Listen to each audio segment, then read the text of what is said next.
Hello students, welcome to global online. This is Ankita Sood. Paper one preparation में आज हम higher education system unit के most expected questions आपके लिए लेकर आए हैं।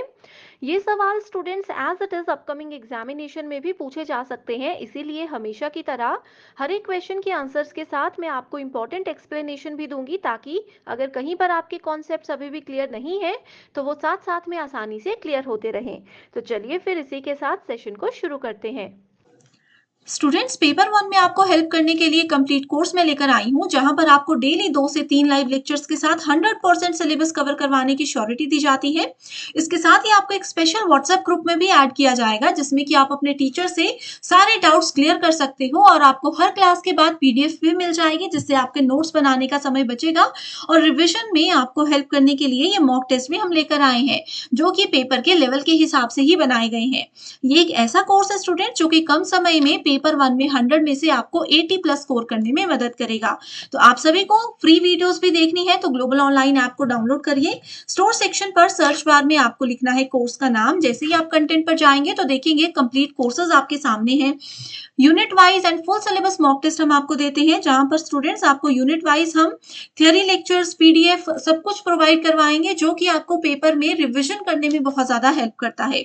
आपके स्टेट्स के अलावा अदर स्टेट्स के पीवाईक्यूज भी आपको जरूर पढ़ने चाहिए, जो कि हम आपको इस कोर्स में प्रोवाइड करवाते हैं। यहाँ से आपको पता चलेगा कि अपकमिंग एग्जामिनेशन का क्या लेवल हो सकता है और किस टॉपिक में से कैसे सवाल पूछे जा सकते हैं। तो इसी के साथ ये नंबर्स पर कांटेक्ट करके आप पूरी जानकारी ले सकते हो। The NEP envisages the setting up of, यानी कि NEP नेशनल एजुकेशन पॉलिसी 2020 किसकी स्थापना की परिकल्पना करती है? पहला ऑप्शन है regional research councils, no. National research foundation, national research commission या फिर नेशनल रिसर्च रेगुलेटरी अथॉरिटी। तो इस क्वेश्चन में आप लोगों को कंफ्यूज करने के लिए थोड़े थोड़े से चेंजेस किए गए हैं। तो देखिए स्टूडेंट्स, नेशनल एजुकेशन पॉलिसी 2020 ने रिसेंटली नेशनल रिसर्च फाउंडेशन की स्थापना की परिकल्पना की है।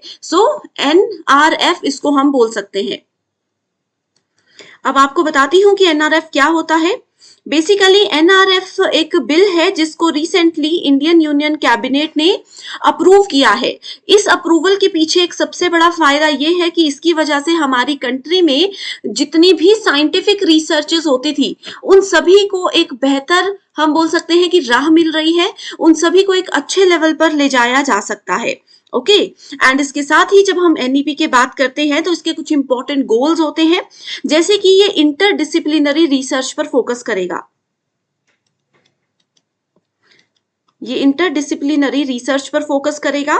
साथ ही रिसर्च में जो डुप्लीकेसी होती है, जो प्लेजरिज्म होता है, उसको भी रिड्यूस या उसको भी मिनिमाइज करने में NRF बहुत ज्यादा मदद कर सकता है।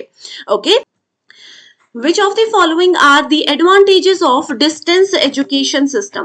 Okay, so distance education system तो सभी को पता है। इसके बहुत सारे एडवांटेजेस भी होते हैं, जिससे रिलेटेड क्वेश्चन यहाँ पर पूछा गया है। Free education for all. क्या डिस्टेंस एजुकेशन सबके लिए मुफ्त होती है? बिल्कुल भी नहीं होती, फीस तो देनी होती है ना। जैसे आप लोगों ने सुना होगा, बहुत से बच्चे इग्नू से कोर्सेज करते हैं, मास्टर्स करते हैं, ठीक है, तो फ्री एजुकेशन नहीं होती है। फ्लेक्सिबल सिस्टम ऑफ एजुकेशन, बिल्कुल सही, क्योंकि यहाँ पर रेगुलर क्लासेस आपको अटेंड नहीं करनी होती है, बस आप लोगों को बुक्स मिल जाएगी, आप एनरोल हो जाते हो एंड आपको एग्जामिनेशन देने हैं, अपने अकॉर्डिंग आप तैयारी कर सकते हो। अगला है एनकरेजेस। सो देखो स्टूडेंट्स, यहाँ पर ऑप्शन नंबर ए है, जहां जहां उसको तो हम पहले कैंसिल कर देते हैं, ठीक है। इजी था ये क्वेश्चन, यहाँ पर देख सकते हैं। ऑप्शन नंबर बी मैंने बताया कि सही है। इस वाले थर्ड ऑप्शन में ऑप्शन बी नहीं है, तो इसको भी हम एलिमिनेट कर देंगे, तो ऑटोमेटिकली हम अपने आंसर तक पहुंच सकते हैं। फिर भी ऑप्शंस देख लेते हैं एक बार। Encourages earn and learn approach, ठीक है, ये बोलता है कि आप कहीं पर जॉब करते करते भी पढ़ाई कर सकते हो, बिल्कुल सही है। मैक्सिमम स्टूडेंट्स यही तो करते हैं। No regular attendance is required, कोई अटेंडेंस का यहाँ पर फंडा ही नहीं है, बिल्कुल सही। High end complex method of knowledge acquisition, ऐसा बिल्कुल भी नहीं है। यहाँ पर हमने बोला फ्लेक्सिबल है, तो यहाँ पर हम इसको कॉम्प्लेक्स कैसे बोल सकते हैं, ठीक है। सो आप देख सकते हो कितनी आसानी से हमने इसका आंसर ढूंढ लिया था। That is option number 2। Which of the following statements are true regarding Takshashila? So Takshashila university क्या है? ये वर्ल्ड की एक ओल्डेस्ट यूनिवर्सिटी है जो कि पहले इंडिया में हुआ करती थी, लेकिन फिर पाकिस्तान में शिफ्ट हो गई विभाजन के समय। एंड 1980 में यूनेस्को ने इसको वर्ल्ड हेरिटेज साइट भी घोषित कर दिया है। अब इससे रिलेटेड कुछ स्टेटमेंट्स यहाँ पर दी गई हैं, उनको देखते हैं। पहली बोलती है Indian grammarian Panini had studied here. Panini ने यहां पर पढ़ाई की थी, बिल्कुल सही है। Renowned physician of ancient India Jivaka studied there, ये स्टेटमेंट भी बिल्कुल सही है। इसके अलावा आप लोगों ने कौटिल्य का नाम सुना होगा, चाणक्य सुना होगा, ये सब भी यहाँ पर मतलब तक्षशिला से ही जुड़े हुए पर्सन है। ओके, जुआन जैंग studies Yoga Shastra at Takshashila, no this is not true. ठीक है, अब यहाँ पर चलिए मैं एक होमवर्क के लिए आपको क्वेश्चन दे रही हूं। बताइए मुझे कि जुआन जैंग कौन सी यूनिवर्सिटी से पढ़े थे? तक्षशिला के ये स्टूडेंट नहीं थे। पीवाईक्यूज अगर देखोगे तो आपको इसी एज इट इज नाम से, एज इट इज स्टेटमेंट से बहुत क्वेश्चंस देखने को मिलेंगे। तो कमेंट करके बताइए मुझे, होमवर्क है ये, कमेंट करके बताइए मुझे कि जुआन जैंग कौन सी यूनिवर्सिटी के पार्ट थे।